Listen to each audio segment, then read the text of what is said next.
Bismillahirrahmanirrahim. Assalamualaikum warahmatullahi wabarakatuh.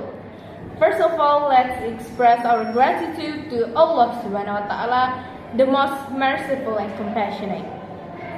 Secondly, salawat and salam always be delivered to our Prophet Muhammad Sallallahu Alaihi Wasallam, who brought us from the darkness to the brightness. The honorable person, our lecturer, Mr. Dr. Kaharuddin, S.IP M.Hum, as a lecturer on phonetics and phonology course. First of all, let's introduce ourselves. My name is Alya Nanda Muthia as a moderator. My name is Fadilah Mutmainnah. My name is Salsa Sabila. And today we will discuss about vowel sound. Okay, so my first question is, what do you understand of vowel sounds? Describe your answer by using two different sources, dictionary and linguist, and then at the end you can conclude your answer. By Salsa. One definition from dictionary.com defines vowel is a speech sound that is made without significant constriction of the flow of air from the lung. And the tone can be at various height in the mouth, such as high, mid, and low, and at various positions, front, central, and back. And one definition from linguist is by Daniel Jones, define vowel sounds produced without obstruction in the vocal tract with varying position of the mouth and lips to produce different sounds. From these two definitions, we can conclude that a vowel sound is a speech sound that is made without obstruction in the vocal tract and can be of various position and can be various height in the mouth, such as high, mid, and low. Okay, thank you so much, Salsa. And what about Gina? According to Williamson 2015, vowels are described as open, oral, as well as voice speech sound. According to Oxford Dictionary, vowel sound a speech sound in which the mouth is open and the tongue is not touching the top of the mouth and the teeth, so that the flow of air is not limited. What about you, Alya? So, according to CambridgeDictionary.com, vowel sound is a sound produced by humans when breath flows out through the mouth without being blocked by lips, teeth, and tongue. According to Peter Ledvogt, 1967, vowel sound is a sound which are produced when with an open vocal tract configuration, and then the airflow is not significantly obstructed, resulting the resonance frequency and that characterize vowels.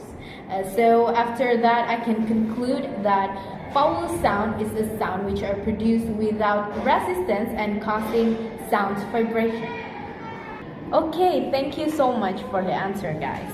So my second question is, according to Williamson, vowels may be described as open, oral, and voice sounds. What does it mean? And you can explain your answer by using your own sentences.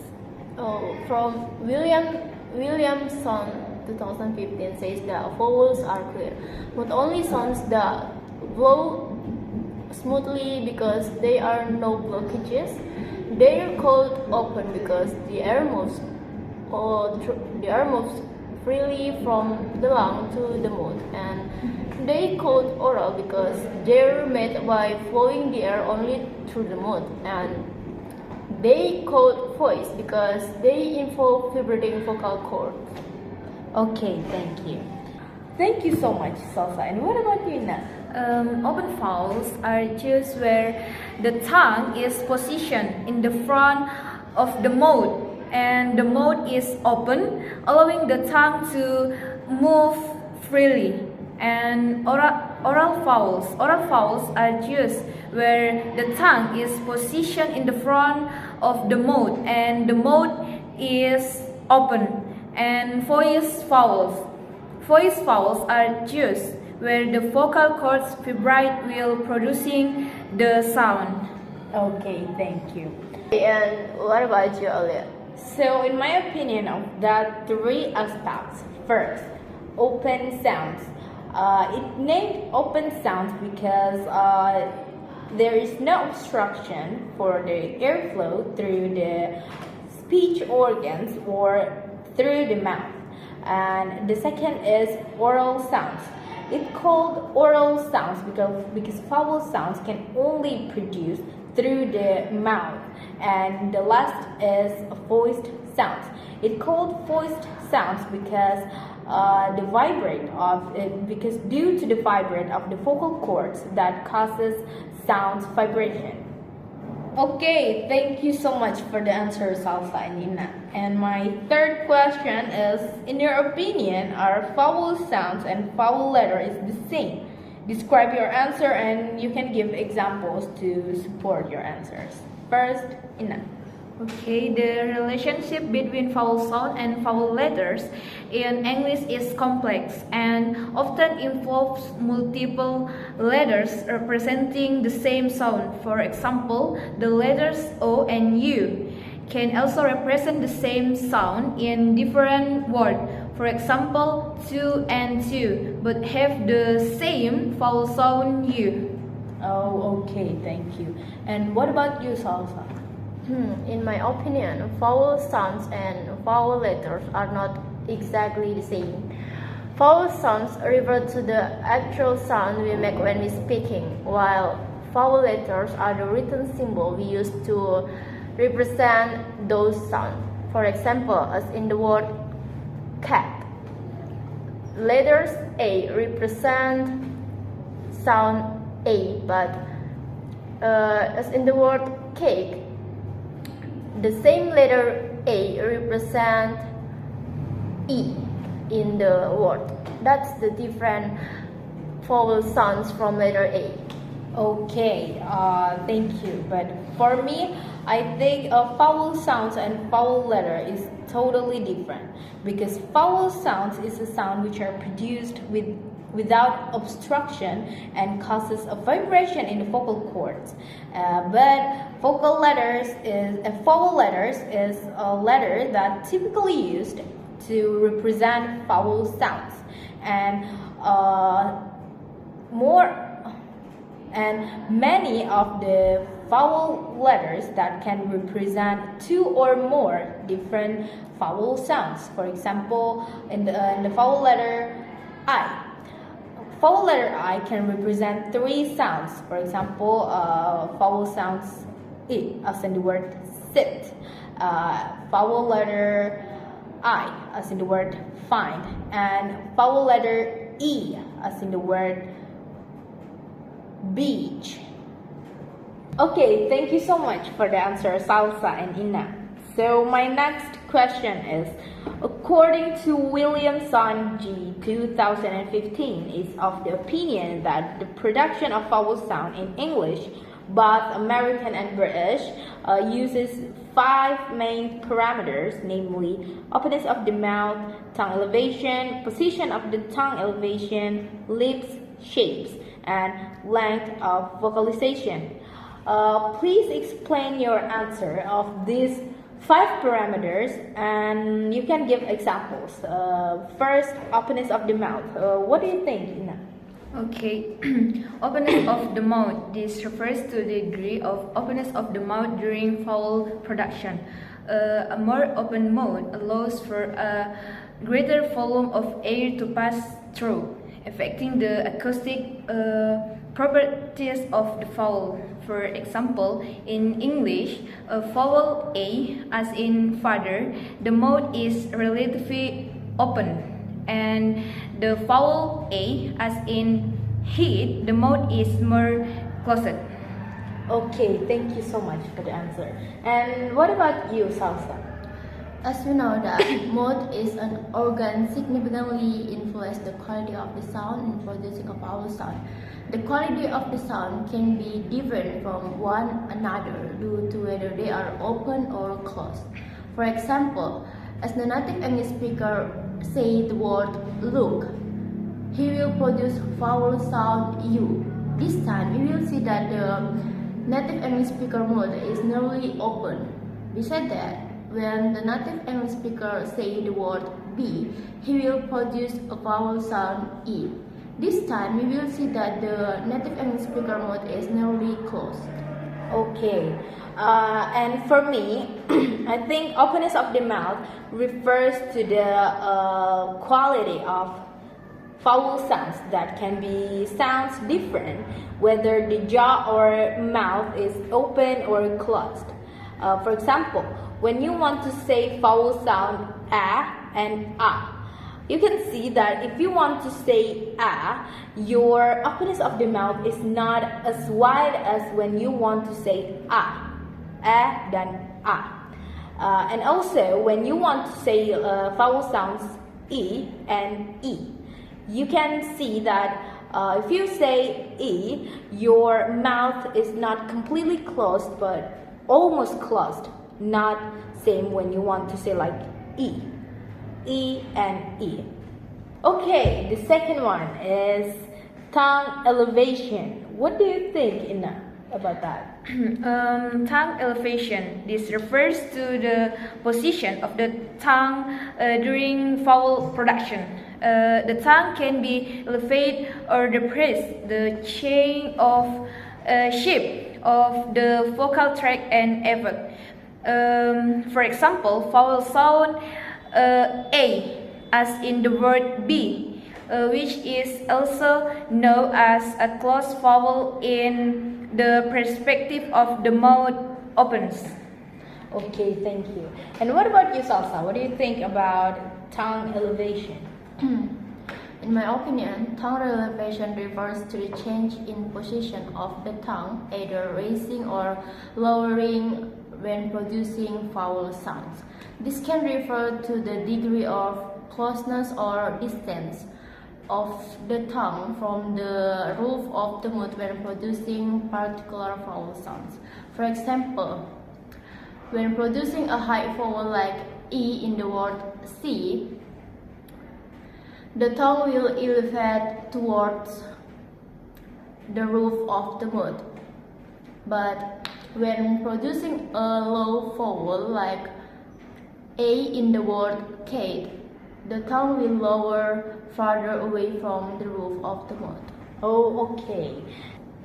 For me, tongue elevation referred to the position of the tongue, whether it's high or low, during the production of vowel sounds.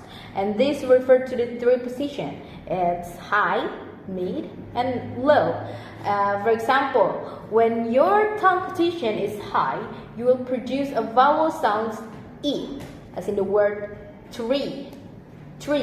And if your tongue position is low, you will produce a vowel sounds like A, as in the word snap or cat or trap, something like that. Okay, and what about the position of the tongue elevation? What do you think, Salsa? I think position of the tongue elevation refers to where this elevation takes place on three horizontal positions, that is front, central, and back. For example, when using a vowel sound I, we have Nanda. The sound is both close and high vowel.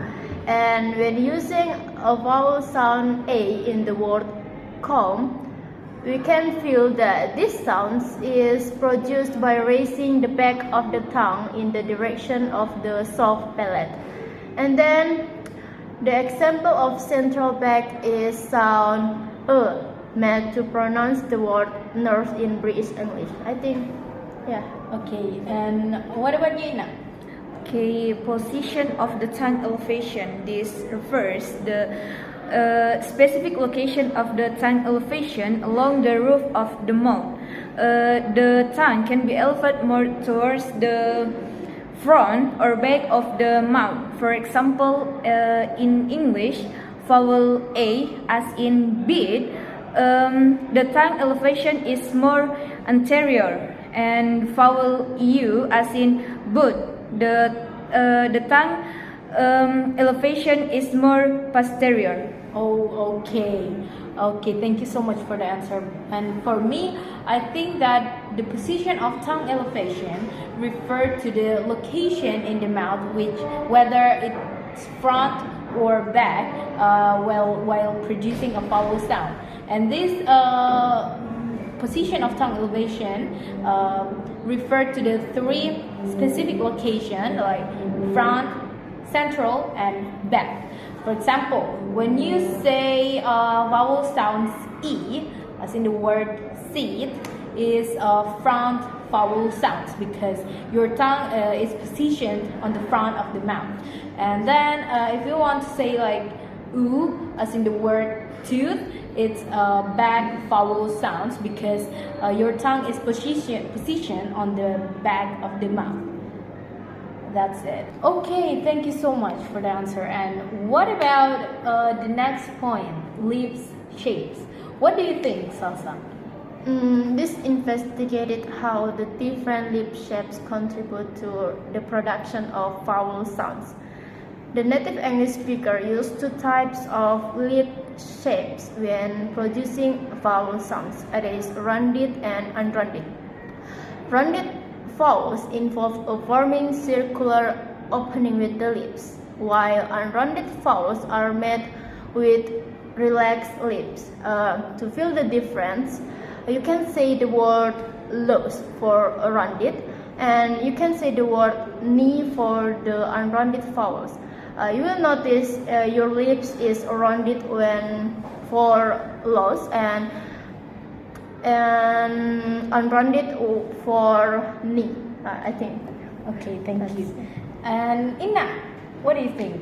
Lips shapes. This refers the shape of the lips during vowel production.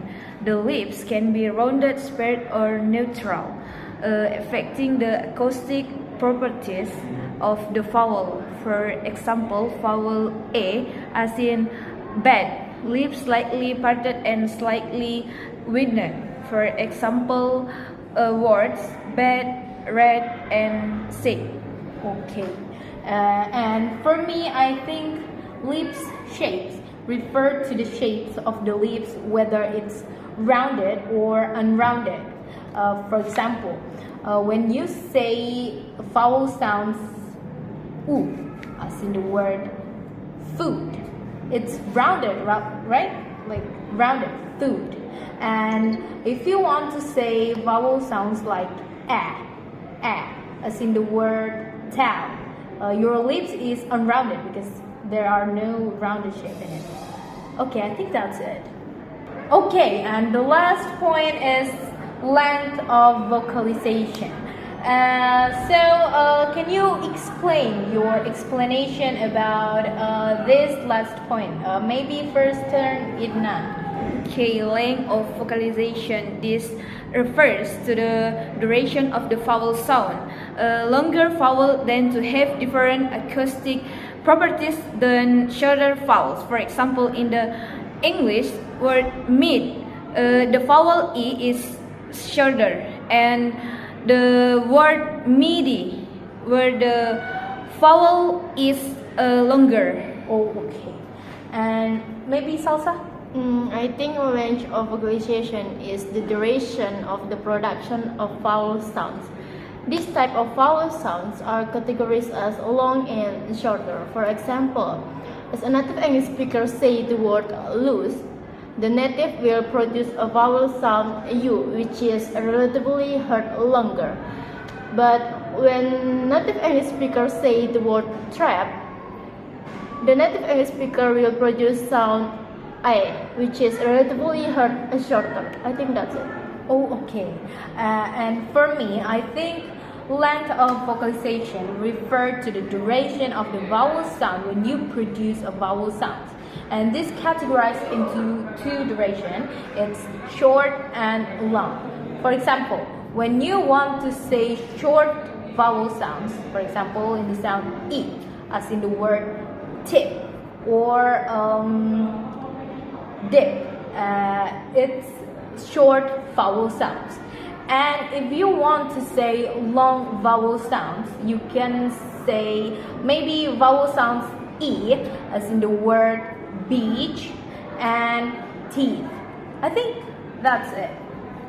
Okay, guys, you guys have such an amazing answer so far. So my last question is, you can see in this chart, there are three aspects in this chart. First aspect is there are some symbols that are colored red and black. The second aspect is you can see there are vertical axes. It's a high, mid, low, and low. And the third aspect is horizontal axis. It's a front, central, and back. So can you guys please explain about these three aspects? Probably can you go first to explain about the symbols that are colored red and black? Okay, this chart presents all the simple vowel sound used in American and British English. This image exclusively shows two vowels in black and red.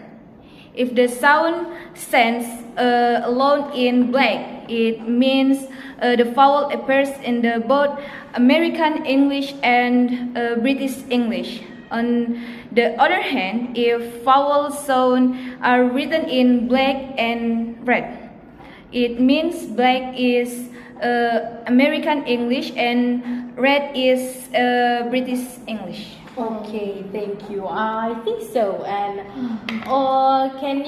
Salsa, can you explain about the horizontal axis? It's front, center, and back.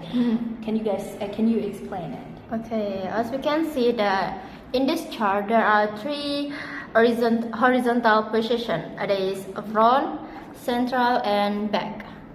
First, front. These vowels are pronounced with the tongue close to the front of the mouth. For example, as in sound E in the word bit. And then central vowels. These vowels are pronounced with the tongue in the middle of the mouth. For example, as in sound in the word about and A in the word cup. And the last is back vowels.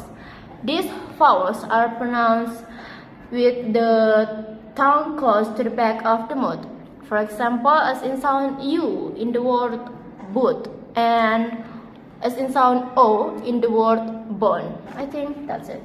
Okay, thank you. So you guys have explained two aspects of this chart. So let me explain the last aspect, vertical axis. So you can see in this vertical axis there are 5 points that you can see in this chart. There are high, mid, low, and low. So first I will explain the high. High, it means that if you want to pronounce vowel sounds in high, so your tongue is positioned in high position. For example, in the sound E, as in the word see. The second is mid-high. So this mid-high, if you want to produce a vowel sounds in mid-high, your tongue is lower than high position, so it's lower. As in the word sit, so it sounds it, sit. And the third is mid. If you want to pronounce vowel sounds, mid vowel sounds, your tongue is in the middle, so it's neutral. For example, as in the word o, as in the word go. And then mid low. So if you want to pronounce mid low vowel sounds, you have to position your tongue lower than the mid position. For example, as in the word bad. So the vowel sounds is a. And the last is low. If you want to pronounce low vowel sounds, you have to position your tongue in the low position, as in the word, as in the sounds a, as in the word cat, tap, and so on. Okay, I think that's my explanation about this. That's all from us. We sincerely appreciate all of your attention, and if there are any mistakes, we apologize previously. Wassalamualaikum warahmatullahi wabarakatuh. Thank you.